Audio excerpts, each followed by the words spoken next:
Good morning, everyone. Thanks for coming. My name is Patricia Adjei. I'm the head of First Nations Arts and Culture at the Australia Council for the Arts. And I'd like to start off by paying respects to the Gadigal people of the Eora Nation and also acknowledge elders past, present and emerging.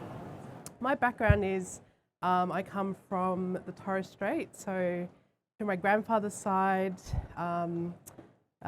East Cape York, and my grandmother came from Mabiok Island, but I was born in Townsville and I grew up in Sydney on Bidjigal country. So I'm a mainlander, Torres Strait Islander. The Australia Council for the Arts, we're the national arts funding body, so we get our funding from the federal government Office for the Arts, and then we distribute it to Australian artists across the country and also arts organisations. So like independent visual artists to writers, theatre makers, musicians. So we fund everything except film and television.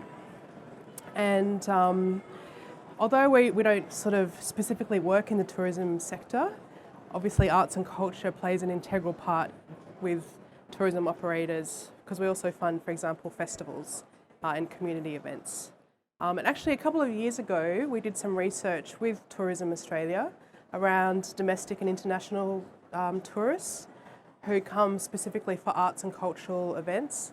And we found that in terms of international tourists, most international tourists want to see or have an Aboriginal cultural experience. And in terms of domestic tourists, most people will look for Aboriginal cultural experiences in the Northern Territory. So a lot of people going to Uluru, for example.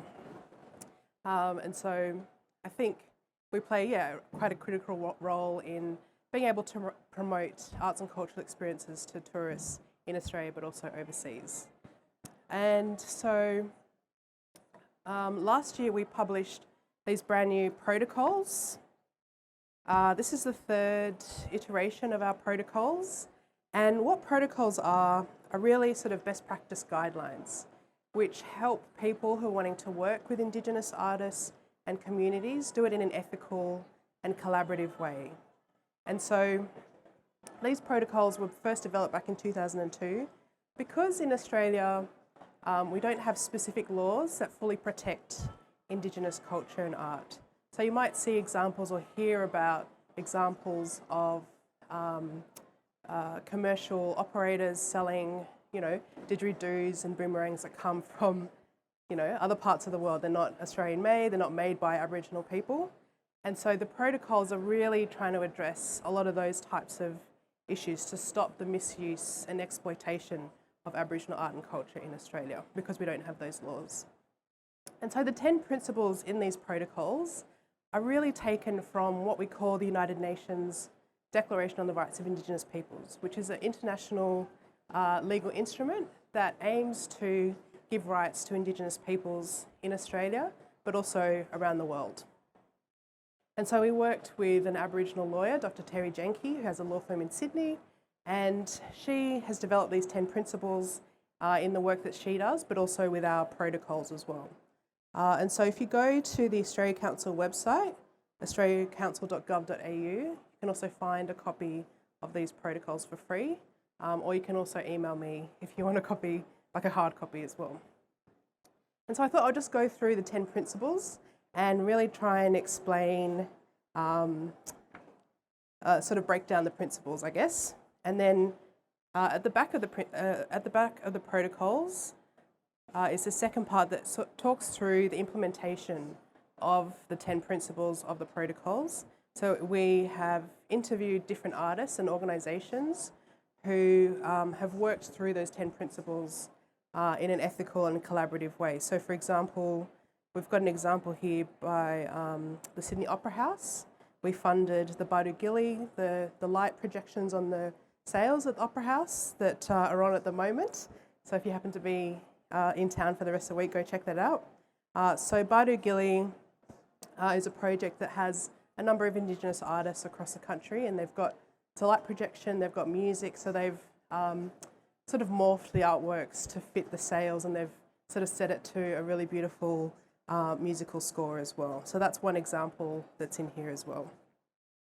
Okay, so the 10 principles go through the best ways for you to work ethically and collaboratively with Indigenous artists and communities.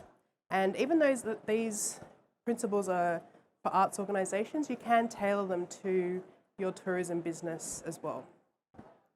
And so the first principle talks about respect.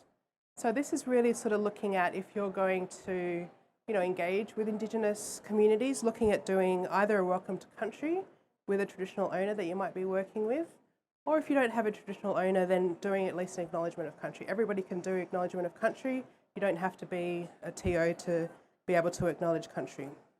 And that's a really great way to start that respectful process of really thinking about, well, what is the land that we're standing on? Who are the people that live in this area that we're working in? And the second principle talks about self-determination. So really looking at if you are working with community, is there a way that you can have Indigenous leadership within that project? Because there'll be cultural custodians or elders who are able to give you that advice and provide that leadership as they do in their own communities. A really important principle is principle 3, which is probably one of the most important principles, but often can be one of the hardest ones, because you are obviously dealing with people in communities who might have different ideas or opinions, but we always say don't give up, keep going, and make sure that you're consulting with the appropriate elders from that community.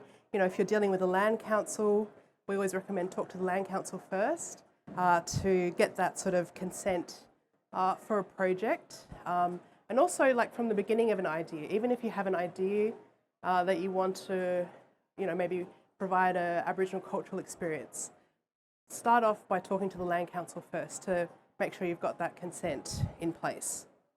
And bring them along with you along the project as well, so they're informed from the beginning right to the end of the project. And, consultation can often change. Oh, sorry. Yeah, that's a tricky one. I think if you don't have consent, you'd probably want to put the brakes on and maybe think about going back to the land council and, sort of building more of a rapport and a relationship with the elders in that community. If nobody wants to say yes, then that's also your answer. Like, people don't have to say yes. They might not want to do anything, and that's up to them as well. So, yeah, I don't know. Does that help? Yeah. Principle 4 talks about interpretation. So this is really talking about that there are different cultural contexts in terms of Aboriginal and Torres Strait Islander culture. So we're an evolving culture, evolving people. We're not sort of static. We have evolved over the years, thousands of years. And so looking at really adapting your approach so you can include contemporary Indigenous art and culture within your project. Principle 5 talks about authenticity and cultural integrity. So making sure that the rights of the communities, they're really integral to either your experience or your product or project, and that you've got the authentic voice coming through from either the elders or the cultural custodians from that community. Principle 6, this is around sort of secrecy and confidentiality, and this is quite a sort of specific term that we use at the United Nations level. Some communities may have traditional knowledge, culture that is not supposed to be seen by outsiders, and some communities, they'll have particular customary practice where you have to go through law, LORE, to have access to those kind of customary practices. Appointment 37. So this really talks to that sort of sacred material, and this principle really talks about respecting that. But also, if you're using any Indigenous people within your marketing or images, that you might want to put a notice saying that there may be representations of deceased people as well if someone has, passed away. Principle 7 talks about attribution. So this is really looking at crediting the community or language group that you're working with, where that traditional knowledge or culture has come from, and making sure that you do credit that community for that knowledge.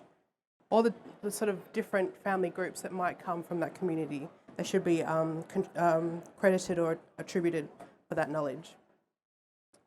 Principle 8 talks about benefit sharing. This again is a United Nations term.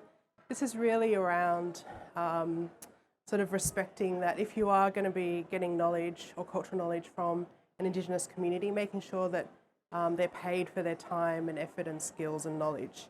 Because as we've seen over the sort of decades, a lot of Aboriginal culture has been taken without sort of any attribution or payment to those communities. So we put this principle in there to make sure that, you know, people think about putting in consultation fees within their budgets if they're going to be talking with people over long periods of time as well.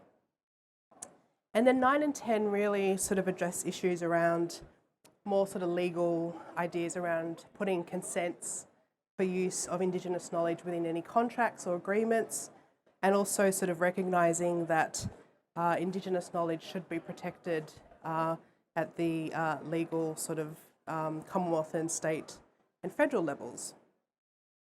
So that's really the kind Please commence appointment 37. Thanks for coming. So they're really the sort of 10 principles that are the main core of the protocols.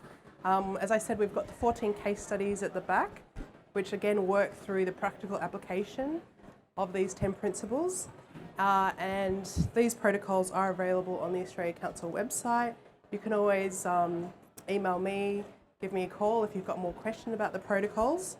And I can also send copies of these protocols to you if you need a copy. There's a really good, also a checklist, sort of in the middle of the protocols, where you can really kind of tick off the different principles when you've addressed them when you're working with community.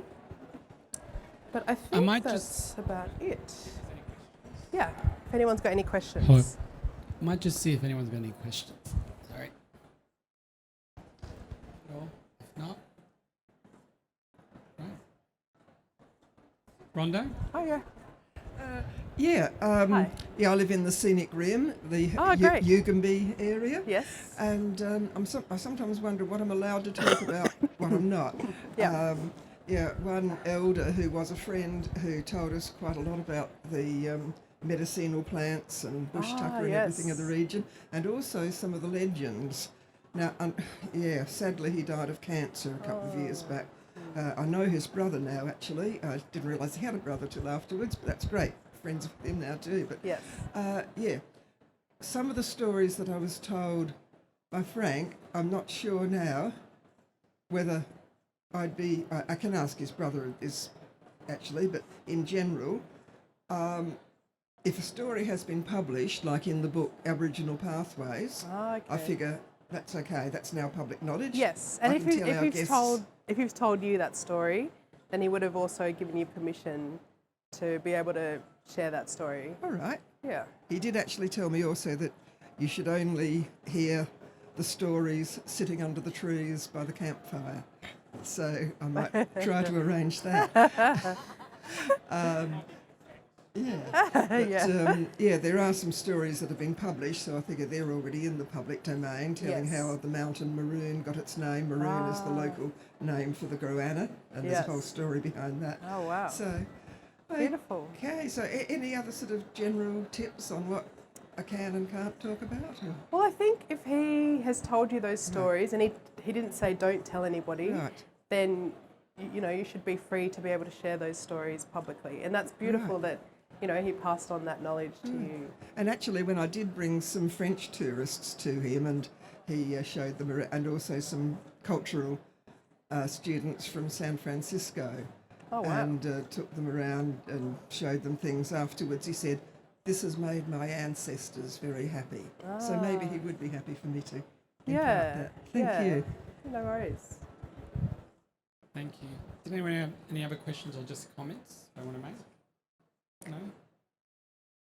Can we thank Trish for your presentation? Thank you. Thank you. Thanks for coming.